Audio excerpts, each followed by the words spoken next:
Here's what it says in verse 34. For who has known the mind of the Lord? Or who has been his counselor? And who has ever given to God that he should be repaid? Has anybody tithed so much that God owes them? Has anybody been where God's knocking on your door and saying, hey, do you have any advice in this situation? I was kind of wondering what's going on. I know I'm taking care of 8 billion people, but I thought you might have an answer. What do you think? Who's become his counselor? Who's become the one that knows his mind?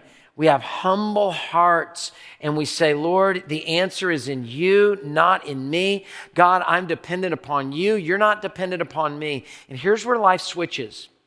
When we quit trying to give God suggestions and we follow his commands.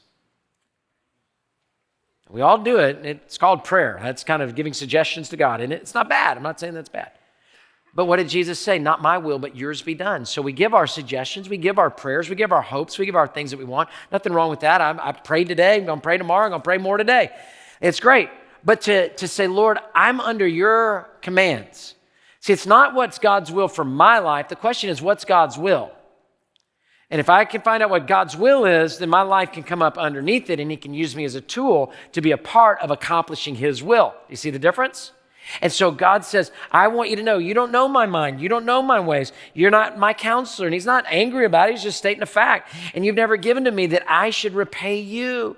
I love what this one lady says. Evelyn Underhill says this. If God were so small to be understood, he would not be big enough to be worshiped. If God was small enough to be understood, he wouldn't be big enough to be worshiped. So we all want God to get him in our hands, get him in our little box. Go, okay, I get what's going on, and I approve. Okay, thanks.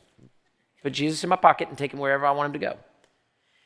Instead, the fact that he's so big allows us to now worship. So our life is about worship, not about vocation. Our life is about worship, not about family.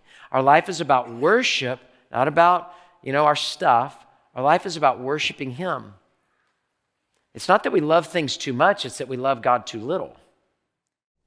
Hey, thanks for watching. To find out more about Houston's First, you can subscribe to our channel or you can go to houstonsfirst.org.